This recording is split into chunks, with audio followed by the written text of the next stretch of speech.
Hello students, आज हम इस वीडियो में क्लास 8 साइंस का चैप्टर 4 दहन और ज्वाला के कंप्लीट आपकी बुक के क्वेश्चन आंसर करने वाले हैं। अगर आपने इससे पहले की वीडियोस नहीं देखी हैं तो लिंक डिस्क्रिप्शन में है, वहाँ जाके देख सकते हैं। तो स्टार्ट करते हैं। फर्स्ट क्वेश्चन है, दहन की परिस्थितियों की सूची बनाइए। सबसे पहले समझते हैं कि दहन होता क्या है। तो दहन होता है किसी भी चीज़ को जलाना, उसको बोलते हैं दहन। ठीक है, अब उसकी परिस्थितियाँ बतानी है कि मतलब दहन होने के लिए क्या क्या चीज़ें ज़रूरी हैं। तो सबसे पहले ज़रूरी है ईंधन या ज्वलनशील पदार्थ, मतलब जिस चीज़ को हम जलाने वाले हैं उसकी तो ज़रूरत होगी ना। उसके बाद में सेकंड है कि ऑक्सीजन की उपस्थिति।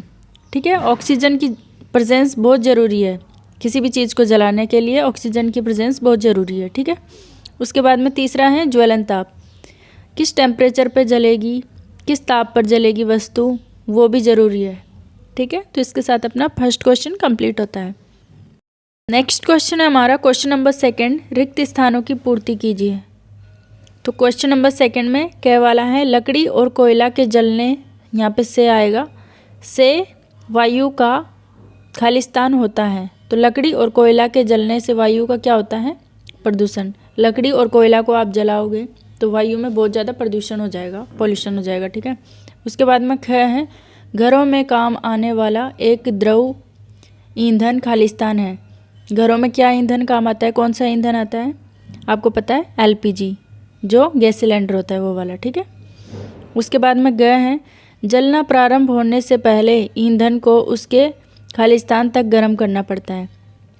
कब तक गर्म करना पड़ता है किसी भी चीज़ को, तो ज्वलन ताप, हर एक वस्तु का ज्वलन ताप अलग होता है, हर एक वस्तु अलग अलग ज्वलन ताप पर जलती है। ठीक है, तो उसके लिए क्या ज़रूरी है, ज्वलन ताप। उसके बाद में गए हैं, तेल द्वारा उत्पन्न आग को खालिस्तान द्वारा नियंत्रित नहीं किया जा सकता। तो किसके द्वारा नियंत्रित नहीं किया जा सकता, पानी के द्वारा। जो तेल द्वारा आग उत्पन्न होती है उसको पानी से नियंत्रित नहीं किया जा सकता। ठीक है, तो क्वेश्चन नंबर सेकेंड हमारा कंप्लीट हो गया। नेक्स्ट क्वेश्चन हमारा क्वेश्चन नंबर थर्ड, समझाइए कि मोटर वाहनों में सीएनजी के उपयोग से हमारे शहरों का प्रदूषण किस प्रकार कम हुआ है। सीएनजी के उपयोग करने से किस प्रकार प्रदूषण कम हुआ है, ये हमें बताना है। ठीक है, तो इसका आंसर हो जाएगा, सामान्य ईंधनों से सल्फर डाइऑक्साइड, नाइट्रोजन के ऑक्साइड आदि जैसे हानिकारक पदार्थों की मात्रा अधिक होती है, जो वायु प्रदूषण के मुख्य कारक हैं। सीएनजी में इन पदार्थों की मात्रा बहुत कम होती है, इसलिए सीएनजी एक स्वच्छ ईंधन है। जो सामान्य ईंधन होते हैं जैसे पेट्रोल, डीजल, उनसे गाड़ियाँ चलती हैं तो उससे बहुत ज़्यादा पॉल्यूशन होता है हमारे पर्यावरण में। लेकिन सीएनजी को उसकी जगह पर इस्तेमाल किया जाए तो इनमें पॉल्यूशन नामात्र के बराबर होता है। ठीक है, इनसे जो ये सल्फर डाइऑक्साइड है, नाइट्रोजन के ऑक्साइड है, ये सब पदार्थ निकलते हैं जो पेट्रोल डीजल होते हैं, लेकिन सीएनजी में ऐसा नहीं होता है। ठीक है, तो हमारा क्वेश्चन नंबर थर्ड कंप्लीट हो गया। नेक्स्ट हमारा क्वेश्चन नंबर फोर्थ, ईंधन के रूप में एलपीजी और लकड़ी की तुलना कीजिए। हमें इसमें क्या करना है, एलपीजी और लकड़ी की तुलना करनी है। तो एक तरफ आप लिखिए एलपीजी और दूसरी तरफ लिखिए लकड़ी। ठीक है, एलपीजी का ऊष्मामान उच्च होता है, 55,000 किलोजूल पर केजी होता है। ठीक है, कितना, 55,000 किलोजूल पर केजी। जबकि लकड़ी का ऊष्मामान निम्न होता है, 6,000 से 8,000 किलोजूल पर केजी। उसके बाद में एलपीजी कैसी होती है, एलपीजी होती है द्रव। ठीक है, तरल होती है एलपीजी। जबकि लकड़ी कैसी होती है, लकड़ी होती है ठोस। एलपीजी के जलने पर कोई भी राख नहीं छोड़ती, एलपीजी को जलाओगे तो कोई राख नहीं छोड़ेगी, जबकि लकड़ी को जलाने पर राख छोड़ती है। ये जलने पर प्रदूषण नहीं फैलाती, जबकि लकड़ी को जलाओगे तो प्रदूषण होगा। ये अधिक ऊष्मा उत्पन्न करती है। ठीक है, एलपीजी को जलाने पर ये ऊष्मा अधिक उत्पन्न करती है, जबकि लकड़ी को जलाने पर ये निम्न ऊष्मा उत्पन्न करती है। ये परिवहन के लिए आसान है। कैसे परिवहन के लिए आसान है, क्योंकि आप एलपीजी को सिलेंडर में स्टोर करके रख सकते हो, जबकि लकड़ी परिवहन के लिए आसान नहीं है। क्यों, क्योंकि इसको सिलेंडर में स्टोर करके नहीं रख सकते। तो हमारा क्वेश्चन नंबर फोर्थ कंप्लीट हो गया। हमारा नेक्स्ट क्वेश्चन है क्वेश्चन नंबर 5, कारण बताइए, मतलब हमें कारण बताना है। तो क वाला पार्ट करते हैं, विद्युत उपकरण से संबद्ध आग पर नियंत्रण पाने हेतु जल का उपयोग नहीं किया जा सकता। मतलब क्वेश्चन ये है कि जो विद्युत उपकरण से जो आग लगती है उसमें हम जल का उपयोग करके उस आग को बुझा नहीं सकते। क्यों नहीं बुझा सकते, उसका कारण बताना है। तो इसका आंसर हो जाएगा विद्युत उपकरण से संबंध आग पर नियंत्रण पाने हेतु जल का उपयोग नहीं किया जा सकता, वही लाइन है। उसके बाद में क्योंकि जल विद्युत का चालक होता है और आग बुझाने वाले को हानि हो सकती है और इससे जान जाने का खतरा हो सकता है। क्यों नहीं यूज़ कर सकते हम पानी का विद्युत उपकरण से जो आग लगती है उसको बुझाने में? क्योंकि जो जल होता है वो विद्युत का चालक होता है। जल में से बिजली पास हो सकती है, विद्युत पास हो सकती है, और जो आग बुझाने वाला है उसको करंट लग सकता है, इसलिए इसका उपयोग नहीं कर सकते। ओके, नेक्स्ट है 5वें का ख, एलपीजी लकड़ी से अच्छा ईंधन है। तो इसके लिए हमें कारण बताना है कि एलपीजी लकड़ी से अच्छा ईंधन क्यों है। तो इसका आंसर हो जाएगा एलपीजी को सिलेंडर में भंडारित करके रख सकते हैं, मतलब एलपीजी को हम सिलेंडर में स्टोर करके रख सकते हैं, जबकि लकड़ी के साथ ऐसा नहीं होता है। फिर दूसरा रीज़न है कि एलपीजी का ऊष्मायमान अधिक होता है, जबकि लकड़ी का ऊष्मायमान कम होता है। ये वायु प्रदूषण नहीं करती, एलपीजी वायु प्रदूषण नहीं करती, जबकि लकड़ी को जलाने से वायु प्रदूषण होता है। तो इसका ये रीज़न हो जाएगा। ठीक है, नेक्स्ट हमारा 5वें का ग, कागज़ स्वयं सरलता से आग पकड़ लेता है, जबकि एल्यूमिनियम पाइप के चारों ओर लपेटा गया कागज़ का टुकड़ा आग नहीं पकड़ता। हमें इसमें यह बताना है कि कागज़ को हम सरलता से जला सकते हैं, लेकिन जो एल्यूमिनियम के चारों ओर कागज़ का टुकड़ा लपेटा हुआ होता है वो जल्दी से आग नहीं पकड़ता। तो इसका आंसर हो जाएगा कागज़ के कम प्रज्वलन ताप के कारण कागज़ अपने आप सरलता से आग पकड़ लेता है। मतलब कागज़ का जो प्रज्वलन ताप होता है वो कम होता है, इसलिए कागज़ आसानी से जल जाता है। लेकिन जब कागज़ के टुकड़े को एक एल्यूमिनियम पाइप के चारों ओर लपेटा जाता है, लेकिन जब क्या होता है, जब हम कागज़ के टुकड़े को एल्यूमिनियम पाइप के चारों ओर लपेटते हैं तो प्रज्वलन तापमान तक पहुंचने से पहले गर्मी के कुछ हिस्से को पाइप में स्थानांतरित कर देता है। मतलब जो गर्मी का कुछ हिस्सा होता है उसको पाइप में ट्रांसफ़र कर देते हैं, इसलिए कागज़ का टुकड़ा आग नहीं पकड़ पाता। ओके, तो नेक्स्ट क्वेश्चन हमारा क्वेश्चन नंबर 6, मोमबत्ती की ज्वाला का चिन्हित चित्र बनाइए। तो इसमें हमने करना क्या है, सिंपल सा है, आपको एक जलती हुई मोमबत्ती का चित्र बनाना है। ठीक है, बना लिया। उसके बाद में आपको नाम लिखना है कि ये वाला पार्ट क्या है, मोमबत्ती, तो इसका नाम कर देना है मोमबत्ती।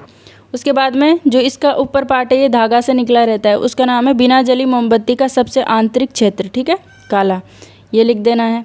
उसके बाद में इससे थोड़ा ऊपर जाओगे तो ये येलो येलो जो पार्ट है, ठीक है, ये वाला, तो हो जाएगा सबसे कम गर्म। ठीक है, सबसे कम गर्म भाग हो जाएगा। फिर ये वाला पार्ट हो जाएगा, इससे थोड़ा ऊपर जाओगे तो आंशिक दहन वाला मध्य भाग। ठीक है, उसके बाद में जो ऊपर जाओगे तो ये कम गर्म हो जाएगा। फिर आप सबसे ऊपर जाओगे तो ये जो लाल लाल पार्ट है, लाल लाल है ना, तो उसको बोलते हैं सबसे गर्म भाग। जो ऊपर का पार्ट होता है वो सबसे गर्म भाग होता है। फिर यहाँ पे लास्ट में हल्का हल्का सा नीले कलर का आपको फ्लेम दिखाई देगा, उसको बोलते हैं पूर्ण दहन का बाह्य क्षेत्र। ठीक है, इस तरह से आप इनके नाम लिख दोगे तो हमारा क्वेश्चन नंबर 6 कंप्लीट हो गया। तो हमारा नेक्स्ट क्वेश्चन है क्वेश्चन नंबर 7, ईंधन के ऊष्मायमान को किस मात्रक द्वारा प्रदर्शित किया जाता है। तो हमें क्या करना है, इसमें ऊष्मायमान का मात्रक लिखना है, सिंपल। ठीक है, तो ऊष्मायमान का मात्रक क्या होता है, किलोजूल प्रति किलोग्राम। क्या होता है, किलोजूल प्रति किलोग्राम। इसको शॉर्ट में हम लिख सकते हैं केजे पर केजी, यानी किलोजूल प्रति किलोग्राम। ठीक है, तो इतना ही है इसका आंसर। ओके, हमारा क्वेश्चन नंबर 8, समझाइए कि CO2 किस प्रकार आग को नियंत्रित करती है। ठीक है, तो इसका आंसर हो जाएगा CO2 ऑक्सीजन से भारी होने के कारण ऑक्सीजन से नीचे जाकर आग को कंबल की तरह ढक लेती है। ईंधन और ऑक्सीजन के बीच CO2 के आ जाने से ईंधन को जलने के लिए आवश्यक ऑक्सीजन नहीं मिल पाती, इसलिए इससे आग को नियंत्रित किया जा सकता है। ठीक है, क्या होता है, जैसे कि ये है ईंधन। ठीक है, ये है हमारा ईंधन। ठीक है, उसके बाद में सबसे ऊपर है यहाँ पे, ये है ऑक्सीजन। ऑक्सीजन से भारी क्या होती है, CO2 कार्बन डाइऑक्साइड, तो ये बीच में आ गई CO2। ओके, जब ईंधन को जलने के लिए किसकी ज़रूरत होती है, ऑक्सीजन की। जब ये ऑक्सीजन नहीं मिल पाएगी, इसको बीच में कार्बन डाइऑक्साइड आ जाएगी, तो ऑक्सीजन नहीं मिल पाएगी तो ईंधन नहीं जलेगा, इसलिए CO2 आग को बुझाने में कारगर होती है। ठीक है, आग को नियंत्रित करने में। तो क्वेश्चन नंबर 8 हमारा यहीं तक है। नेक्स्ट क्वेश्चन हमारा क्वेश्चन नंबर 9। हरी पत्तियों के ढेर को जलाना कठिन होता है परंतु सूखी पत्तियों में आग आसानी से लग जाती है, समझाइए। ठीक है, तो इसका आंसर क्या है? हरी पत्तियों में काफ़ी मात्रा में नमी होती है, इनका ज्वलन ताप अधिक होता है, इसलिए इनके ढेर को जलाना कठिन होता है। जबकि सूखी पत्तियों में नमी नहीं होती, अतः इनका ज्वलन ताप कम होता है, इसलिए इनमें आग आसानी से लग जाती है। सिंपल क्या है कि हरी पत्तियों में नमी ज़्यादा होती है, इसलिए उनका ज्वलन ताप अधिक होता है। ज्वलन ताप अधिक मतलब ज़्यादा देर में जलेगी वो। ठीक है, और सूखी पत्तियों का ज्वलन ताप कम होता है, मतलब हल्की सी आग लगाते ही वो जलने लग जाती है। ठीक है, इसलिए सूखी पत्तियों का जलाना आसान होता है एज़ कम्पेयर टू हरी पत्तियों को। ठीक है, तो क्वेश्चन नंबर 9 हमारा कंप्लीट है। नेक्स्ट क्वेश्चन हमारा क्वेश्चन नंबर 10। सोने और चांदी को पिघलाने के लिए स्वर्णकार ज्वाला के किस क्षेत्र का उपयोग करते हैं और क्यों करते हैं? ठीक है, तो इसका आंसर हो जाएगा सोने और चांदी को पिघलाने के लिए स्वर्णकार ज्वाला के सबसे बाह्य क्षेत्र का उपयोग करते हैं, क्योंकि इस क्षेत्र में पूर्ण दहन होता है और यह क्षेत्र सबसे गर्म होता है। तो क्या लिखोगे आप कि सोने और चांदी को पिघलाने के लिए जो सुनार या स्वर्णकार होता है वो ज्वाला के सबसे बाह्य यानी सबसे बाहरी भाग का प्रयोग करता है। ठीक है, क्योंकि वो सबसे ज़्यादा गर्म होता है इसलिए करता है और उसमें पूर्ण दहन होता है। ठीक, हमारा नेक्स्ट क्वेश्चन नंबर 11 है। एक प्रयोग में 4.5 kg ईंधन का पूर्णतया दहन किया गया, उत्पन्न ऊष्मा का माप। ये क्या दिया हुआ है? ऊष्मा का माप। ठीक है, ईंधन का ऊष्मामान परिकलन कीजिए। तो सबसे पहले हमारे पास जो जो चीज़ें दी हुई है उसको लिखेंगे। तो ईंधन का द्रव्यमान कितना है? 4.5 kg। उसके बाद में उत्पन्न ऊष्मा का माप कितना है? 180,000 किलो जूल। हमें क्या ज्ञात करना है? ईंधन का ऊष्मामान। तो कैसे करेंगे हम?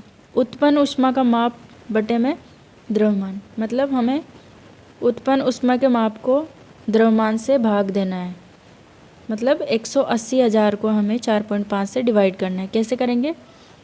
सबसे पहले लिखेंगे 180,000 बटे में 4.5 kg। इसकी जो मात्रक है, इसका मात्रक वो कितना है? kg। ठीक है, इसका कितना है? kg। ये देखिए ना, तो हमें पॉइंट हटाने के लिए ऊपर लगाएंगे 0। तो कितने जीरो हो गए ऊपर? 1 2 3 4 5। ठीक है, 5 जीरो हो गए। 45 चौक होता है 180। ठीक है, 1 2 3 4 जीरो बची। ठीक है, 4 जीरो बची। kg पर kg। ठीक है, तो इसका आंसर ये हो जाएगा 40,000 kg पर kg। ओके, तो क्वेश्चन नंबर 11 हमारा कंप्लीट हो गया। हमारा नेक्स्ट क्वेश्चन है क्वेश्चन नंबर 12। क्या जंग लगने के प्रक्रम को दहन कहा जा सकता है? विवेचना कीजिए। तो आंसर क्या होगा? नहीं। जंग लगना एक मंद अभिक्रिया है जिसमें लोहा ऑक्सीजन व नमी से अभिक्रिया करता है तथा बहुत कम ऊष्मा उत्पन्न होती है। ठीक है, क्या होता है? जंग लगना एक मंद अभिक्रिया है, धीरे धीरे होती है। ठीक है, ऐसे नहीं कि आपने आज लोहा बाहर रखा नमी में और कल जंग लग गई, ऐसा नहीं होता। इसमें टाइम लगता है और इसमें ऊष्मा भी बहुत कम उत्पन्न होती है। जबकि दहन में क्या होता है? दहन एक तीव्र अभिक्रिया है, मतलब बहुत जल्दी होने वाली अभिक्रिया है, जिसमें पदार्थ ऑक्सीजन के साथ अभिक्रिया करता है तथा अत्यधिक ऊष्मा उत्पन्न होती है। जैसे किसी चीज़ का दहन होगा तो ऊष्मा तो उसमें बहुत ज़्यादा उत्पन्न होगी। ठीक है, तो क्वेश्चन नंबर 12 हमारा कंप्लीट हो गया। हमारा इस चैप्टर का लास्ट क्वेश्चन है क्वेश्चन नंबर 13। आबिदा और रमेश ने एक प्रयोग किया जिसमें बीकर में रखे हुए जल को गर्म किया गया।